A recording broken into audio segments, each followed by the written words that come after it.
இனிய உறவுகளுக்கு வணக்கம்.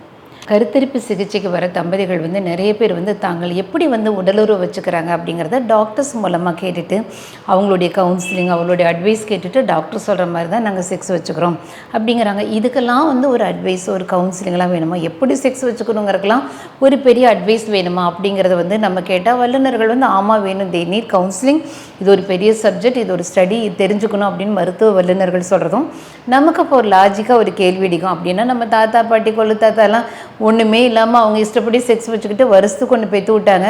இதுக்கு ப்ராப்பர் கவுன்சிலிங் போகிறேன், இதுக்கான ஒரு அட்வைஸ் போகிறேன்னு சொன்ன பின்னால் தான் இன்றைக்கி கருத்தரிப்பு சிகிச்சை மையங்கள் இப்படி பூதாகரமாக பரவி குழந்தை பிறத்துக்கிறதே ஒரு பெரிய சவாலாக போச்சுங்கிறதும் நம்ம எல்லாருக்கும் ஒரு தெரிஞ்ச விஷயம்.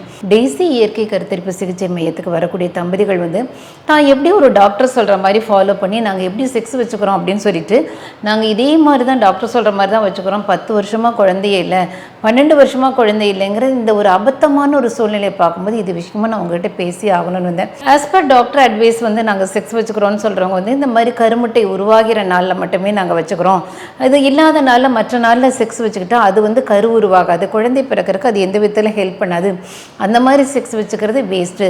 ஸோ இந்த கருமுட்டை உருவாகிற நாள் அதாவது கரு உருவாகும் அப்படின்னு எங்களுக்கு டாக்டர் சொன்னாங்க. ஸோ அந்த டேட்டை தான் நாங்கள் பார்த்து அந்த மாதிரி நாங்கள் முறையாக செக்ஸ் வச்சுக்கிறோம் அப்படின்னு சொல்கிறாங்க.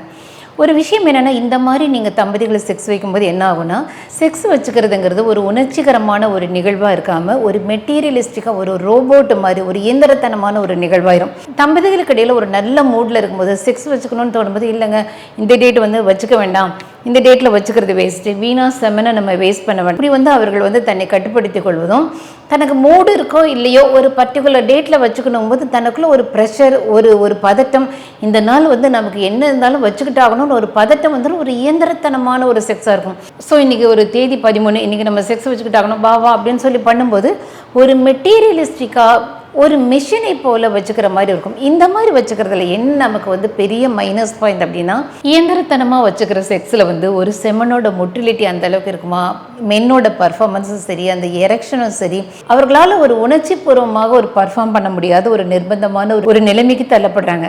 அதனால் எப்போயுமே இந்த செக்ஸ் வச்சுக்கிறது அப்படிங்கிறது உங்களுக்கு மூடு இருக்கும்போது வச்சுக்கலாம்.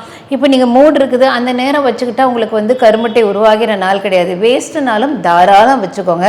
ஏன்னா அது ஜஸ்ட் ஃபார் ப்ளஷர் அப்படிங்கிற தம்பதிகள் தானே, அது ஜஸ்ட் ஃபார் ப்ளஷர்னு போயிட்டோம். அதை நீங்கள் கட்டுப்படுத்தணும்னு அவசியம் இல்லை, இன்றைக்கி வச்சுக்கணும்னு டாக்டர் சொல்லலை, ஆனால் நீங்கள் வச்சுக்கிறீங்க, ஆனால் அதில் ஜஸ்ட் ப்ளஷருக்காக இருந்துட்டு போட்டோம். இன்னொரு விஷயம் என்னுடைய தனிப்பட்ட கருத்து அப்படின்னு சொன்னீங்கன்னா, இந்த 4 கிழமை இதெல்லாம் பார்க்காம நீங்கள் இயல்பாக ஒரு தம்பதிகள் செக்ஸ் வச்சுட்டு உங்களுக்கு எப்போ மூடு இருக்கோ அந்த மாதிரி நேரம், அது நைட் நேரமோ நடுராத்திரியோ விடிய காலையிலோ பட்டப்பகலையோ எப்போ நீங்கள் உங்கள் கணவனுடன் மனைவியுடன் சேரணும்னு நினைக்கிறீங்களோ அந்த நேரம் நீங்கள் வச்சுக்கிறதுங்கிறது எமோஷனல் செக்ஸில் உங்களுக்கு ரிசல்ட்ஸ் அப்படிங்கிறது அபரிதமாக இருக்கும். செக்ஸுவல் பர்ஃபார்மன்ஸ்லேருந்து எல்லாமே உங்களுக்கு எமோஷனல் செக்ஸில் ரிசல்ட் நல்லாயிருக்கும். உங்களுக்கு கரு உருவாகிறதுக்கு நல்ல ப்ளஷரோட மன அழுத்தம் இல்லாமல் நல்ல நிம்மதியான முறையில் நல்ல சந்தோஷத்தோடு வச்சுக்கிற ஒரு சூழ்நிலையில் அப்படி இருக்கிற ஒரு செக்ஸில் கரு உருவாகிற வாய்ப்பு அதில் தான் அதிகம்ங்கிறத புரிஞ்சுக்கோங்க.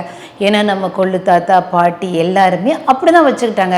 அவங்களுக்கு அன்றைக்கி பெட்ரூம் இருக்காது, அட்டாச்சு பாத்ரூம் இருக்காது, எல்லாம் ஒட்டுக்காக இருப்பாங்க, குழந்தைங்கள்லாம் பக்கத்திலே படுத்து கிடங்க.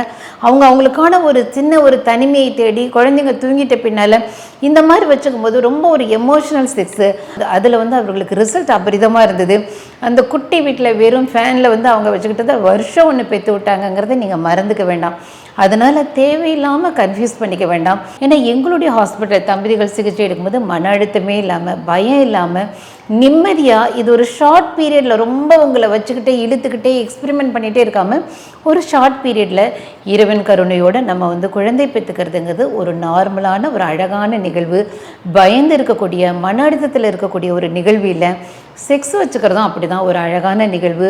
உங்களுக்கு என்ன பிரச்சனை இருந்தாலும் சரி, குழந்தை இல்லாததுக்கு எனக்கு இது பெரிய பிரச்சனை இருக்குது, எனக்கு நிறைய கட்டிகள் இருக்குது, மல்டிபிள் ஃபைப்ராய்டு இருக்குது, பீரியட்ஸே வர்றதில்ல, பிசிஓடிக்கு எதாக இருந்தாலும் இன்டகிரேட்டட் சிகிச்சையில் மிக சுலபமான தீர்வு காண முடியும். நீங்கள் இல்லை நாங்கள் ஆல்ரெடி ஒரு மருத்துவமனையில் நான் பார்த்துட்ருக்கேனாலும் கீழே இருக்க நம்பர் தாராளமாக ஒரு செகண்ட் ஒப்பீனியன் எடுத்துக்கலாம். இதை நினைத்து தம்பதிகள் தேவையில்லாமல் பயந்துக்க வேண்டாம். நன்றி, வணக்கம்.